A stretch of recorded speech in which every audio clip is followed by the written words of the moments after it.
got a picture of me for you, mistress. Oh, thank fuck for that. I was worried I'd have to watch something entertaining. What is it? It's hidden. I have to go off and find it?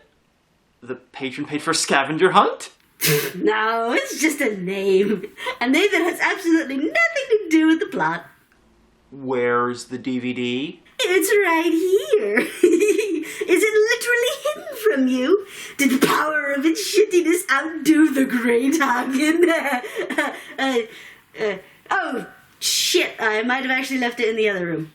Maybe you should go and get it before I have it hidden in your intestines. Yeah, I'll do that, yeah.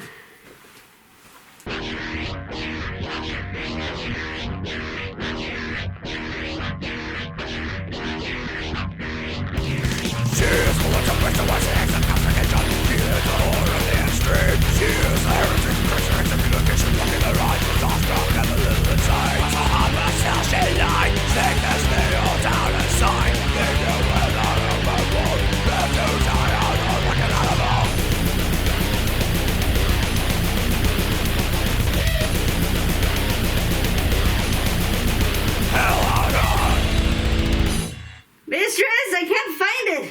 It was right here. Where is it? Shit. Maybe its name is real. Is this it? Oh, no, wait, it's just a Kyle MacLachlan movie.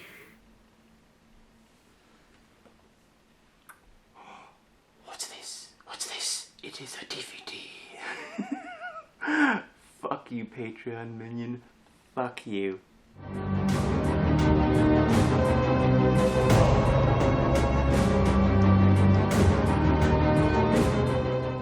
Hidden is a 2011 Italian-Canadian co-production directed by Antoine Thomas. It's about a group of terribly acted idiots journeying into the true heart of darkness, a David Cronenberg plot. As you can see from this ident, Uzumaki comes in caramel now. It's a wonderful addition to Fruta Megara Fault and Hellstar Blue Romina Berry. And redark, because it wasn't dark enough the first time. Anyway, we start with some fresh bollocks about insects. After years of studying the healing properties of the venom of the Pyropersis fly, I discovered that antigens found in the insect's toxins had healing and immunity-building properties. Which naturally I didn't actually use to heal anyone, because then we wouldn't have a plot. My greatest breakthrough came when I created a device to inject the patient's brain with this venom. I called it a syringe. And essentially transform the brain into a kind of reproductive organ. What?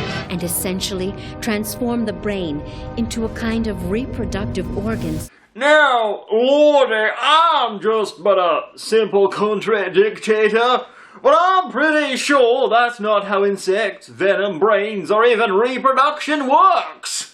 Even if sticking this venom into the brain was a good idea, this isn't necessary. Just inject it into the bloodstream and it'll reach the brain eventually. And if putting it into the bloodstream is dangerous, then maybe you shouldn't be sticking it into people's brains. Unless, I suppose, you're planning on killing people, which about a minute in I'm already guessing I can get behind. I can only think of two explanations for all of this. Either computer-generated brains work differently from biological ones, or her first test subject was herself, and she didn't realise she'd given herself a lobotomy. Anyway, what's all this in aid of? Curing addiction. So that, with the antigens from the venom, addictions manifest physically and can be removed surgically. Because one thing that people who've had their brains filled up with venom don't tend to do much of is smoke. Naturally, Tom Hardy is a special case. Actually, what she's doing is injecting addicts' brains with insect venom, and rather than it having the expected result, eventual death, the brain grows tumours which can then be removed, therefore curing the patient of the addiction. And essentially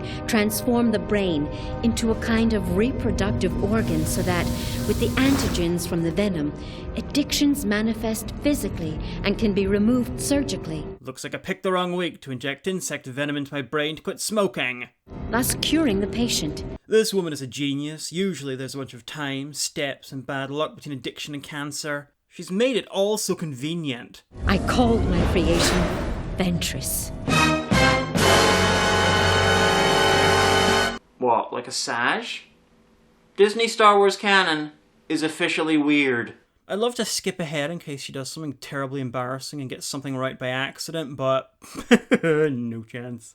Anyway, there's more. Because she didn't just invent addiction tumors, a special syringe, and a chair, but all those removed tumors are alive. I realized that the growth showed signs of cellular respiration. All living cells show signs of cellular respiration because if they don't, they're dead. And cancer cells continuing to live after being removed from the host body isn't exactly new. Henrietta Lacks cells have spent many years longer living in a petri dish than they ever did attached to her long dead body. It was developing its own vital signs. You need organs to have vital signs, unless, you're Dick Cheney.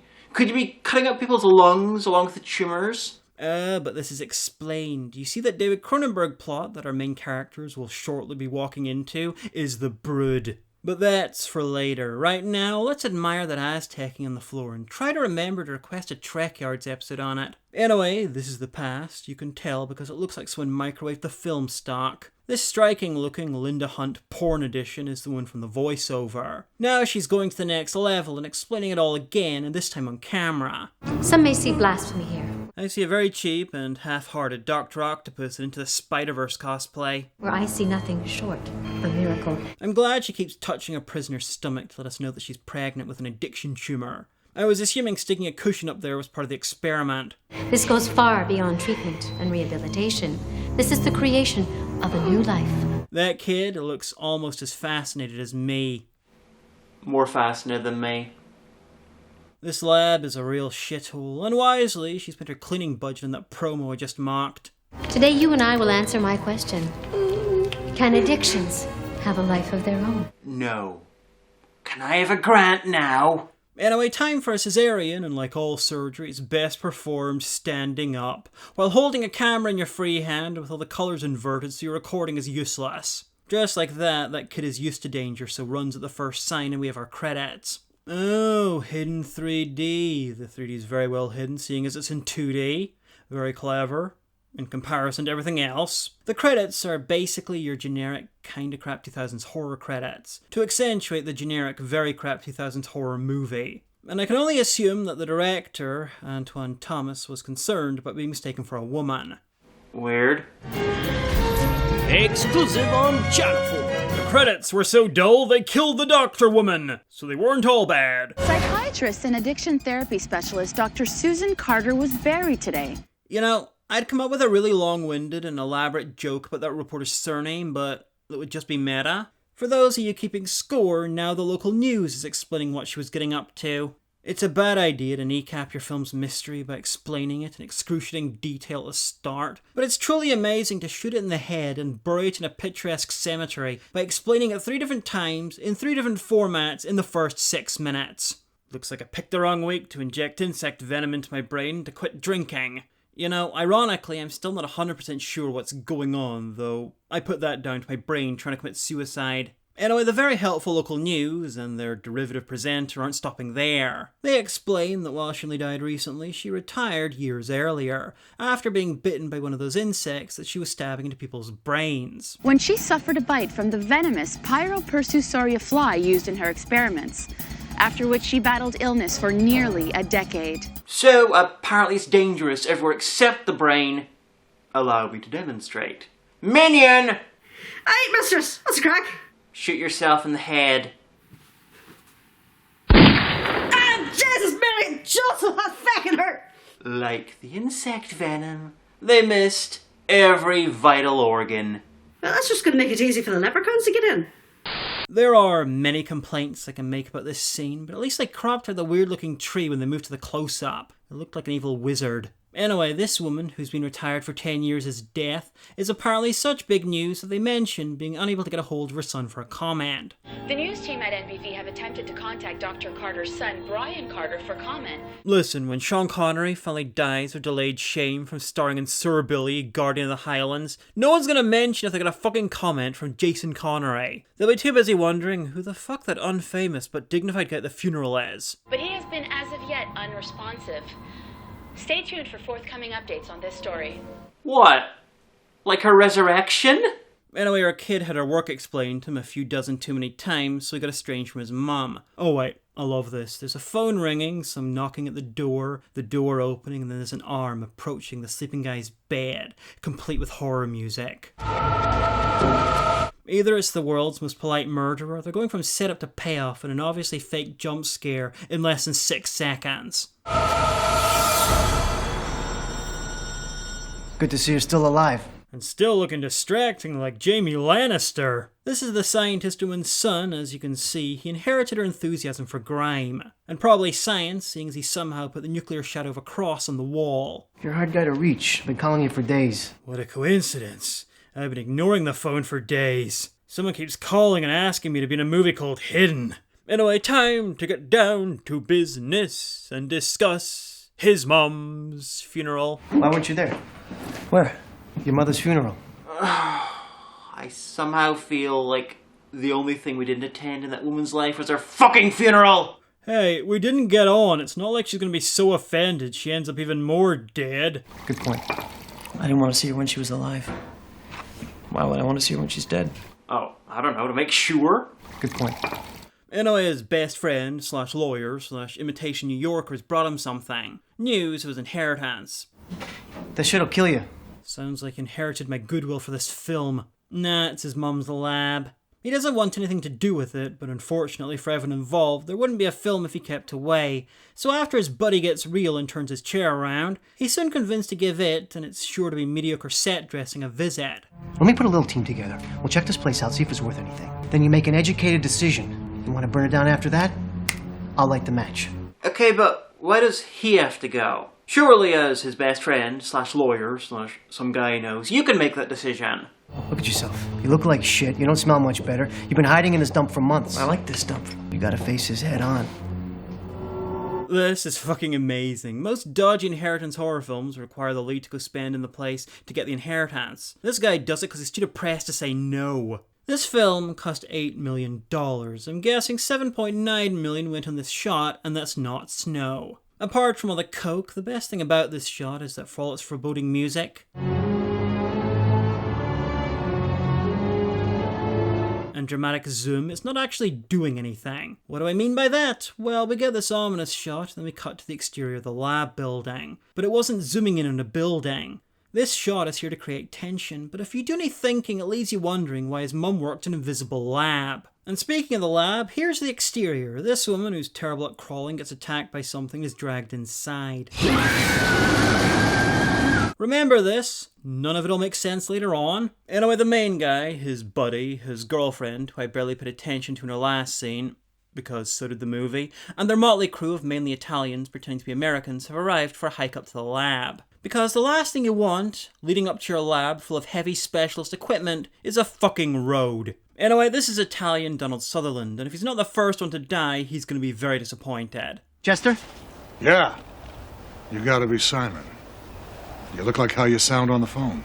Like a disembodied voice. I might be blind. Okay. The last member of the team is this woman who got lost while searching for a rom-com to star in. Oh well, she's one of the cast now. She's the main guy's ex-girlfriend, who he's clearly going to get back together again with by the end of the story. It's so fucking obvious, I'm just going to ignore their conversation and instead talk about how much fucking skill it must take to make on-location shooting look this much like a green screen. I assume a lot. Moving on.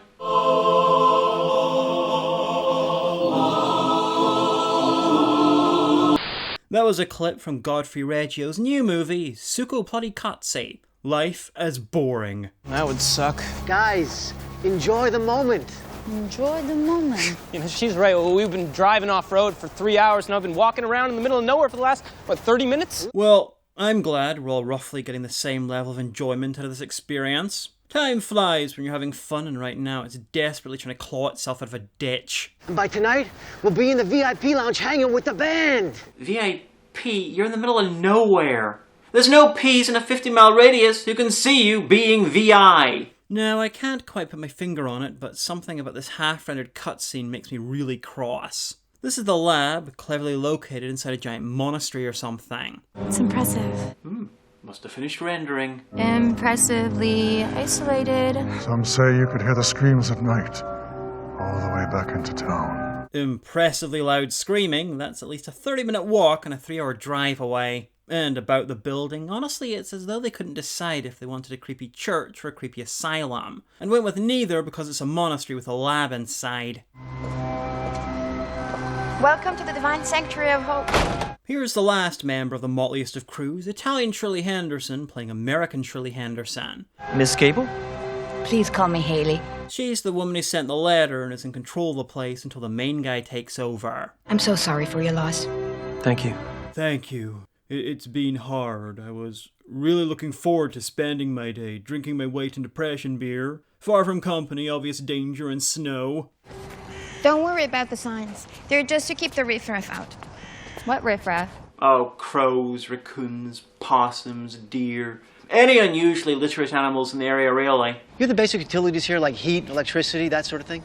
Well, I managed to get the furnace lit, but the generator seems to be down. Either she half-assed both of those jobs, or she has an awful dandruff problem. Anyway, time to go inside. Ooh. Ah. Will you do the honors? She already had the honor. She came out of the building. She was in there checking the furnace. And in case you think I'm whining over nothing, they edited the sound of the key being turned.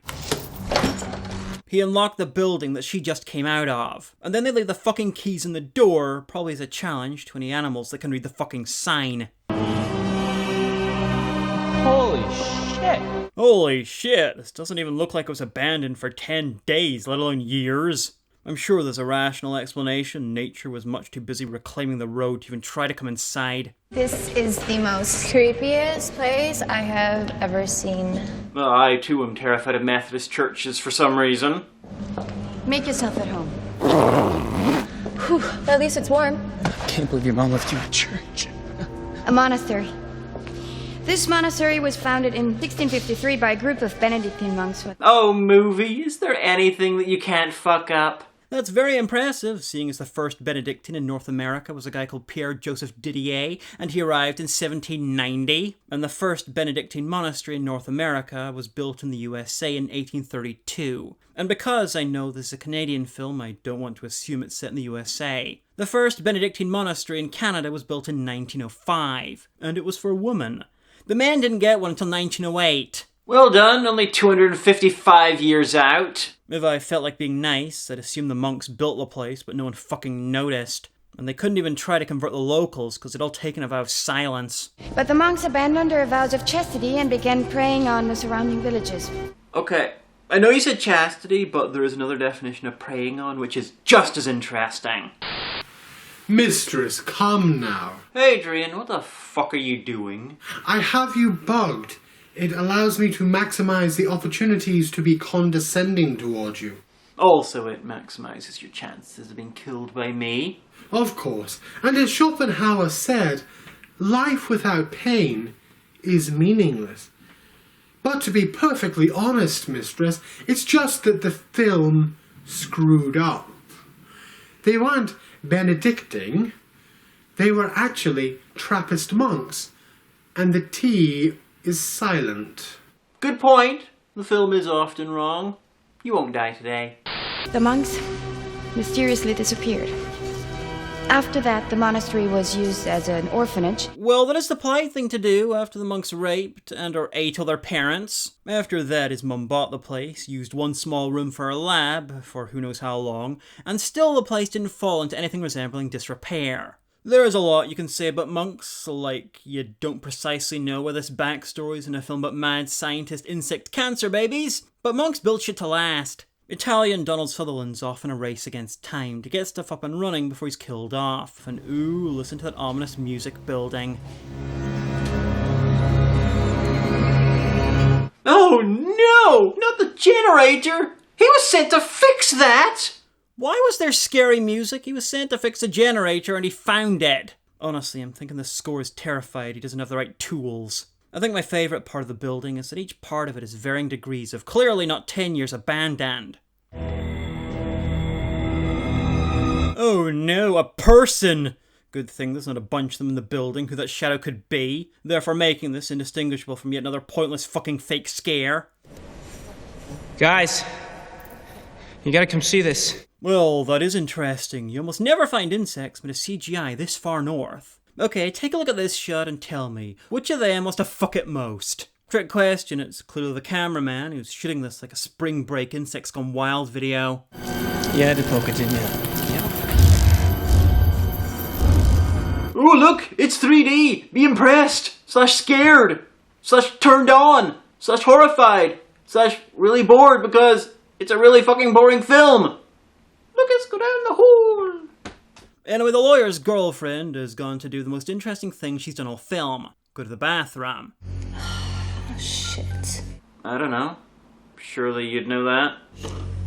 Are you kidding me? I'm used to peeing in a higher class of abandoned building than this. I love this shot as she leaves the stall. The stall with a suspiciously non-American door. Non-American because it's not a panopticon for the person inside. Anyway, out of that window it appears that there's A, no snow, and B, possibly a playing field and a couple of buildings. I need a Blu-ray copy to really make sure, but luckily I don't give a fuck. And neither should you. Now, you might wonder why there's yet another build-up and fake scare. Well, the answer is these people had no idea how to make a horror film. But what I'm interested in is the urinal, in the stall, in the ladies. And the ladies' room? That way. Straight down to the end of the corridor, last door on your right. I love the detailed instructions, so we know for a fact that this is the ladies with a urinal in the stall. At some point in this building's career as a monastery, orphanage, and mad scientist private fiefdom, someone with actual control got unexpectedly progressive. Can't even take a shit without being attacked by a fake jump scare. So he hides in the bathroom to jump out and grab her. Is this a straight person thing or a how turfs happen thing? What'd I do? Trick question, it's a dumb movie thing. Anyway, back with the rest of the brain trust, they decided to forgo the inspection of the site and instead find the insect, who they follow into the nearest confessional. That's strange. Indeed. I know. Insects are usually Presbyterian. And naturally, within seconds, they feel a draft, touch a wall, and reveal a secret door. It's a secret passageway. Cool. It must have been constructed by the monks. I can only assume it was built to escape confession, because as monks, they're not priests, and therefore not meant to be taking confession in the first place. There's a staircase. Can you see anything? Yeah. Stairs. Actually, no, even though there's a pale blue light and he saw that there were stairs, he can't actually see any stairs. There's a staircase. Can you see anything? No, it's too dark. So he needs a torch. Naturally, none of these geniuses jammed by the confessional and watching him like he was an exhibit in the Museum of Dodgy Beards think to take a couple of steps and just hand him one. So they just have to chuck it. Good thing the torches aren't breakable and he's not perched on the edge of a stair-based abyss that he won't go down without light. Now, take a look at this shot and ask yourself, what the fuck is she standing on? Brian, anything? No, the stairs just keep going down. It's crazy. Yeah, it's crazy. If they didn't, it'd be a corridor. Anyway, Donald Sutherland finally gets the generator running, so naturally it's time to explore the catacombs beneath the building. Played here by the theming from a horror ride at a B-list amusement park. Oh my god. Who built this place? A genius. Dude, you're not making this place sound impressive. You're actively devaluing the word genius. Sutherland won't be joining in the excursion. The malevolent forces in the building have realised that he looks like a stereotypical European art house filmmaker, and have duly decided to menace him with a ball. What a load of bollocks. Please eat him! He died as he lived, being hurt by this film.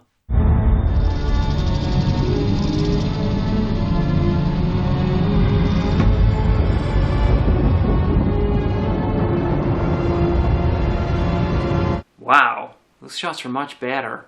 Is it too late to promote the stock footage? Everyone's really excited that they found a tunnel, so naturally the two youngest members of the team duck into a side corridor, down another corridor and into a room, without telling anyone, in order to get high, fucking get killed by a swarm. In that order, because they're not weird. Gotta say, I salute the effort that they've gone to make sure their bodies are never found. Going off alone in an unmapped abandoned building and taking drugs in the job, in more ways than one, is probably a bad idea, even if you're not in a horror film. What's that? Hopefully it's something we can fuck. Let's go. The others have found a lab with all the mod cons, restraints, stuff to cut people open. And they're all shocked that the woman who owned this place, who was famously disgraced for running unethical experiments, and recorded herself operating on someone without anesthetic, might have been a bit evil. Is it normal to have an operating room in an addiction therapy center? I wouldn't mind so much, but she did all that shit in front of him. Sorry, that was just my pointless fake-out jump scare alarm. I set it to go off every 2 or 3 minutes, just in case there hasn't... The jump scare made the noise before it even entered the frame! Oh. So, what's in the cabinet she's looking at? Some rats. It's just a mother feeding her children. You might ask, with what? But the obvious answer is that hand, which mysteriously no one noticed. Left hanging. The worst horror all film. I'd wonder why none of them have noticed that these two ran off, but they're all so forgettable that I can't remember who I'm talking about, or why I should care. The Blair Witch, or whoever's in charge, is leaving kids ominously in corners. Looks like they ran out of budget for jump scare music. Well, that promises to be a bit of a grave encounter. Holy shit, what the hell was that? I don't know. I don't know either, but I'm not going out there to find out. How many more times can we say that we don't know what a kid with a squid in his mouth is before it sounds really dumb? I don't know. Okay, well, stop me when it happens. The main guy has a traumatic flashback to the start of the film, a pain I've known ever since I saw it, about 45 minutes ago. And then we have an actual attempt to scare the audience with a blanket. Ooh, scary! I'm scary! Woo! The main group decides to leave, but someone closed the door out of the basement and there's no way out. Meaning that when the secret lab was in operation, it had to be open to the outside world at all times because the door only opens from the outside and the doctor woman didn't have a fucking assistant. Anyway, who wants something new? A long, slow zoom at nothing.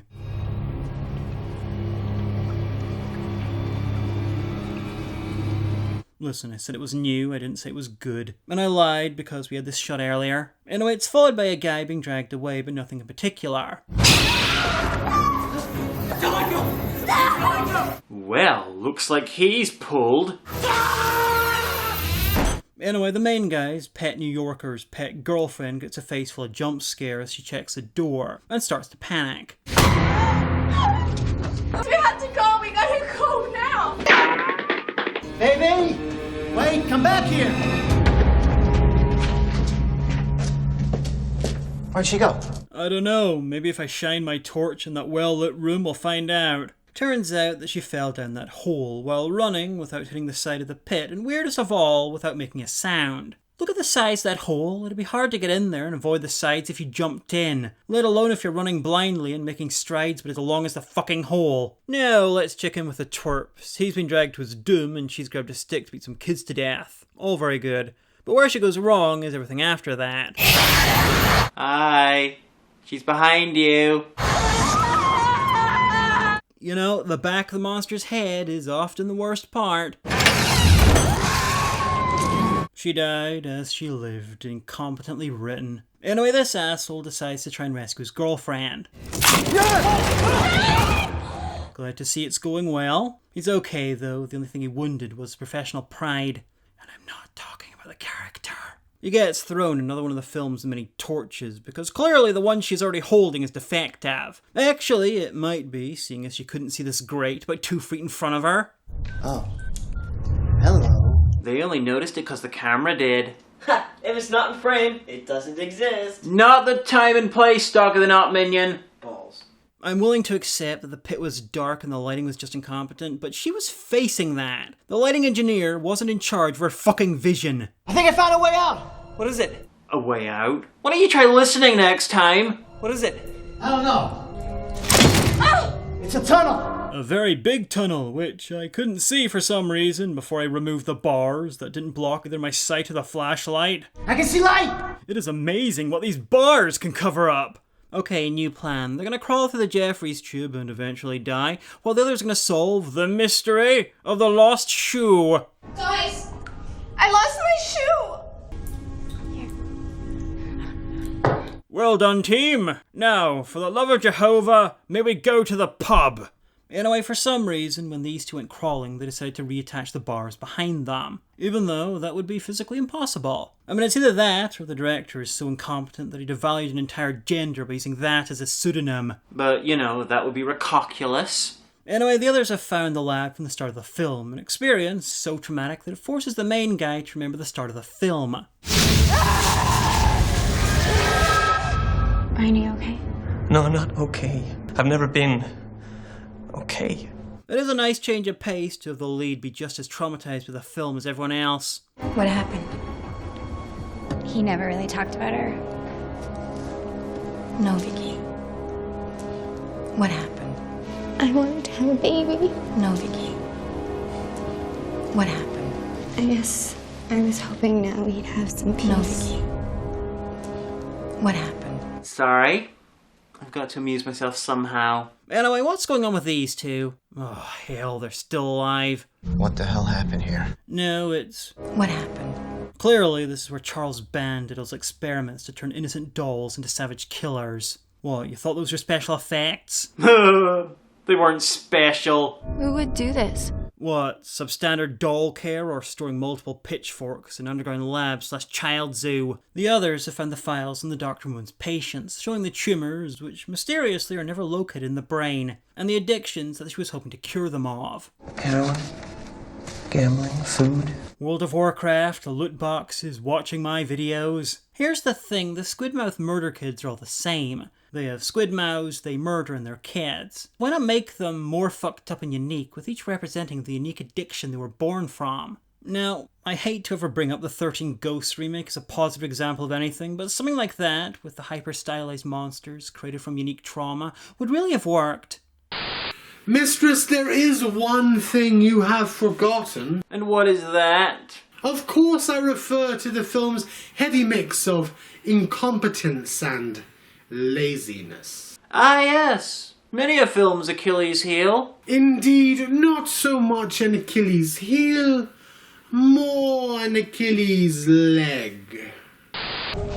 What is all this shit? Unsubtle set dressing. Anyway, time for possibly the most inexplicable attempt at a scare thus far. She looks into an ominous jar, the music feebly tries to get us all scary, and... Simon! My reflection, it blinked at me! Because this film right now is an epic duel of equally incompetent scenes, the estate agent bumps a computer mouse, which brings the PC to standby. And it's not like it restarted when the generator was turned on. There's a half-finished game of Minesweeper on it. Okay, maybe there's a separate generator and the PC was never off. But if that's the case, it's been sitting there in standby in a damp basement for over 10 years. And whichever of these two equally dumb explanations you gravitate towards, you still have to deal with the fact that a video of the Doctor Woman explaining plot-significant bollocks instantly starts playing. This led to my host 2 experiments. Looks like I picked the wrong week to inject insect venom into my brain to quit amphetamines. So, apparently when she got sick and had to retire, she was about to watch herself talk about the shit she already talked about over and over and over again. If I wasn't planning on injecting smokers with insect venom in order to create a new race of super squid minions, I'd be quite pissed off at this film. What she's explaining here is the exact same shit that both she and I have already explained before. She injected brains with shit, created tumors, which became monsters, and the monsters became murder children. The relationship between host and addiction organism is interdependent. Anyway, this is really fucking boring. Please kill someone. Oh, not the estate agent. She's clearly one of the villains. I mean, these two are the leads, these two are too stupid, and the others are too dead. So, by process of elimination, and by noticing that it's her in the video, it's clear that she's the murder kid's mother. Please listen to me! I can't take care of you if you won't let me! Whoa! Dude, that's weirdly protective boyfriend territory, and you're still at the awkward exes with clear but badly acted sexual tension part of the relationship. Now, hurry up and save the least annoying person in the film, since the death of the dour Italian guy who clearly wanted to be anywhere but in this piece of shit. Anyway, they find the room empty. The estate agent is nowhere to be found. Oh wait, maybe she's up here. Oh no, of course not, because that's a fucking wall. Holy fuck, they did a fake-out jump scare and forgot the jump scare. I'm sorry, but I need to explain something. The jump scare, and indeed the fake jump scare, were not always the Comic Sans of horror directing. The first jump scare was probably this famous moment in Phantom of the Opera, but as you can imagine, it was hard to do a jump scare in silent cinema. The fake jump scare, or technically called a Luton bust, was a great leap forward in horror filmmaking back in the 40s, when it was used to good effect in Cat People, where this woman is being stalked in a really tense scene and then... The Luton bus was so called because that was a bus and Cat People was produced by Val Luton. Until a few decades ago, it was rarely used, and usually used pretty well. What's happened to the technique is bad enough, but this film is 2 or 3 levels beyond that. I probably shouldn't get this annoyed, but, you know, Cat People is a really good film, so fuck you, Hagan. Sorry, Hagan 3D. Baby, it's okay. Come on. I can't. I swear, every time we cut back to these two, his hair somehow gets fluffier. Come on, this is the only way out. Get in the tunnel now. I can't. Get in the tunnel now. No, I can't. Baby, get in the goddamn tunnel! I bet this conversation happened almost word for word one time you got drunk and brought out a strap on. Everything's gonna be alright. Baby, listen, I'm a 6 and you're easily a 9. I'm not gonna let you die in there. I can't go back to 5 to 8 level pussy. I'd rather die.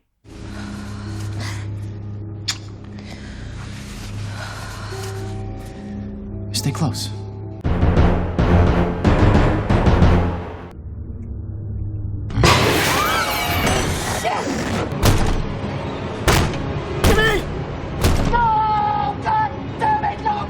No! I was never able to get photographic evidence of our relationship! Over with the other two, it looks like they've wandered onto a bit of the set they weren't able to decorate. Understandable though, clearly they were too busy trying to find a poet. Naturally, they failed and had to settle for Paul Matthews. One by one, a baby born. One by one, a belly torn. Except for lonely breeder one. Anyway, look at those lights set in the papier-mâché hallway. Bottles and water coolers. Clearly, whoever's running this place now... It's the estate agent. ...is massive on Pinterest. Anyway, the New Yorker makes good in his promise that he'd rather die than not date above his range again. So he sees a swarm of the bugs and decides to chase it down, right into one of the murder kids, who decides to hitch a lift before living up to both her name and title by being a kid and murdering him.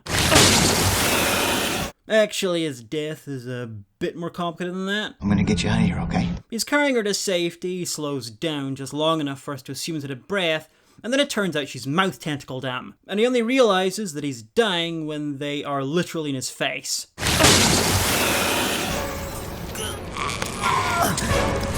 And then more murder kids arrive, and they're all scraping the ground like they're bulls seeing red. Well, that's ridiculous. Red doesn't exist in this film. And I'm pretty sure that's not the end of it all, but the actual death happens off screen, so we're just gonna have to imagine the rest. How do you accidentally record his death howls in Bantu? So much vomit. Anyway, where were we? Oh yes, this film's amazing command of everything. Vicky, can you shine the light over here? I really want to see more random piles of dolls and shit, but I'm too emotionally damaged to raise my flashlight. Why would she do this? Try and win the Turner Prize? Okay, the other two started celebrating being the last two survivors by having a nervous breakdown. There's no rising tension or ominous music, so naturally this means another failed jump scare. I'd make a joke, but this is almost literally what happened that time Teddy tried to make a horror film. I'm very glad this isn't a horror movie. There's no scary things chasing us, no Kirk Cameron, and generally, there are no meanies coming after us. Yeah, I like that too. Yeah, life is actually kind of good. I like being alive and there being nothing scary around us.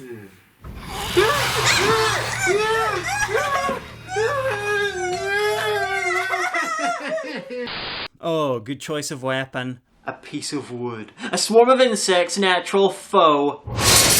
And now it's gonna be a cage fight. At least it will be when she stops crying about it. I know I can't be in here alone. You can't just leave me. Okay, This is listen. not okay. Listen to me. This is not. Okay, Monica, only dogs can hear you now. I swear she has 3 modes. Crying, annoyed, and slightly hot. It's not a complaint, it's just ironically one of the most Italian things I've ever seen. Anyway, because no one realised that approaching a light coming from off screen is never a good thing, she gets sent to check one out. I see a light down there. Naturally, she finds one of the many forgettable dead people. Oh, cremate me like one of your French girls! Vicky, are you okay? Vicky, please, just come back where I can see you. Well, that's weird, seeing as she's standing right where your POV was looking when you said you saw a light down there. I see a light down there. It's even more brightly lit now, because you opened the door where the light was. Anyway, fuck it, I've had enough. She gets captured because the finale's bound to happen eventually. The main guy tries to beat down the doors, but in a rare moment of competence, the film doesn't just have them collapse. He eventually works out that it would be quicker just to leave by the flimsy wooden side doors that he just remembered existed. Anyway, he soon gets bored of running aimlessly and moves over to plan B, ranting and or raving. Don't you touch her! You might be a bit too late for that. Before he said those amazing lines, the music rose with the ambience of terror.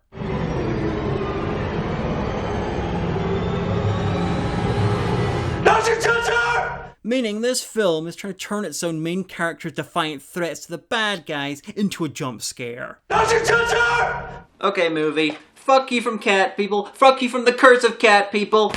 Fuck you from the weird incesty remake of cat people. And fuck you from Sleepwalkers, which has nothing to do with cat people, apart from the fact that there's cat people in it. It's also incesty and weird. So literally around the corner he finds the murder kid's bedroom. He should really look out for a conch. If he's holding a conch, he can parlay. Anyway, the murder kids somehow acquired a flat screen TV in the last 10 years and set it to their favourite channel. The Plot Convenience Exposition channel. The resulting offspring resemble children, but hiding within them festers a full-blown addiction. Yes, apparently an addiction to murder. And how many things was Breeder 1 addicted to? It's not like she was Keith Richards. Her tits aren't good enough. Call me a crazy person with multiple stolen Nobel Peace Prizes, but I'm thinking that, for instance, methadone might have been a better way to deal with heroin addiction than creating an army of tiny serial killers. Not that I wish to disparage armies of tiny serial killers. They're great fun at parties and can be smuggled into planes for assassinations. Anyway, the mysterious Breeder 1...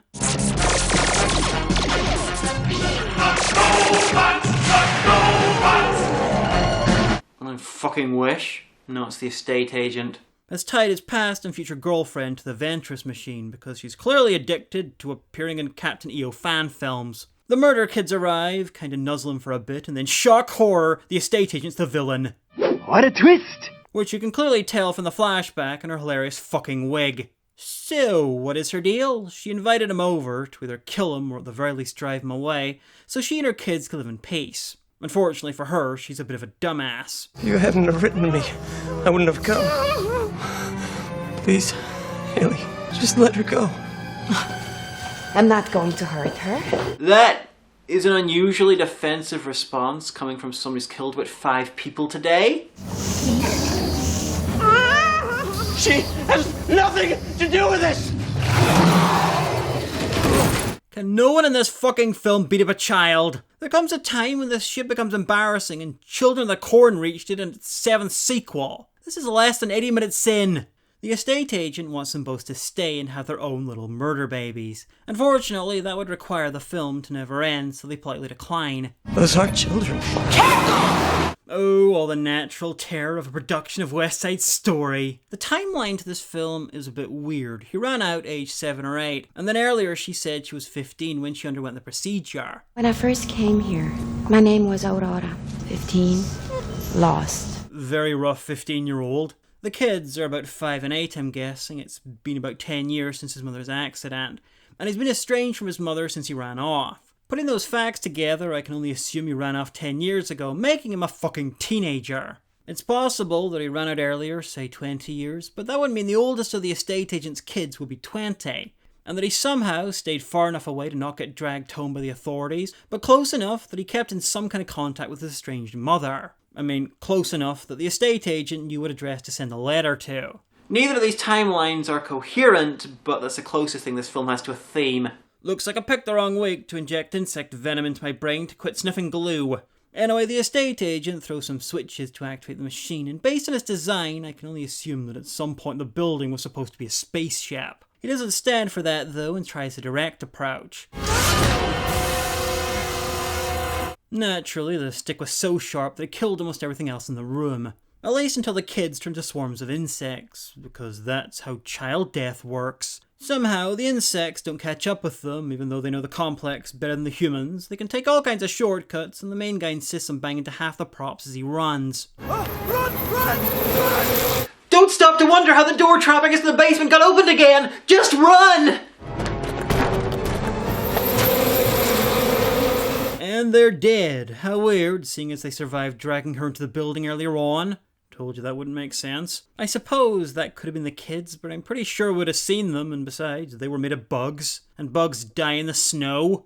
And I'm not even sure who that was. And we're done. It's months later. They're a couple and they have a kid, which may or may not be a murder baby. And there's yet another insect to threaten us with a sequel. Scariest fucking thing in the film. Okay, where the fuck do I start with this? The obvious, I suppose. This is fucking awful. Do not watch it. If you see a copy in a shop, take a few seconds to punch it. Or at the very least make an obscene gesture, because fuck this film. I mean, the first warning that this is really, really bad is probably the script. It's credited to both the Smithee siblings. I didn't even know that was possible. I'm not even sure this review is able to get across just how half-heartedly shit this is. It's like an apathetic shrug, nailed to some of the worst jump scares I've ever seen. I'm the Amanda Hagan and... What? You think I've given up? I'm gonna find you a movie! Ow! Ow! Ow! Ow! Okay, not in there. What's this? Oh no, it just stars Alexander Skarsgård. Fuck!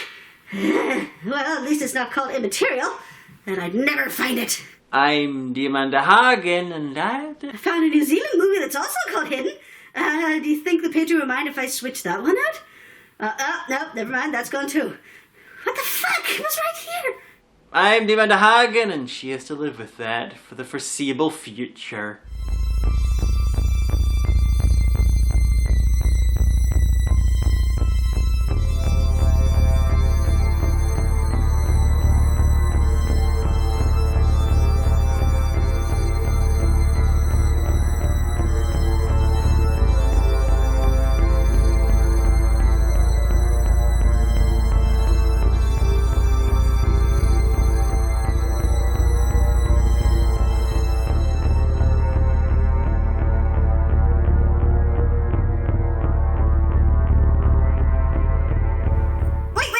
I got the name wrong. It's called Hidden 3D, not Hidden. And I still can't find it. That helps nobody.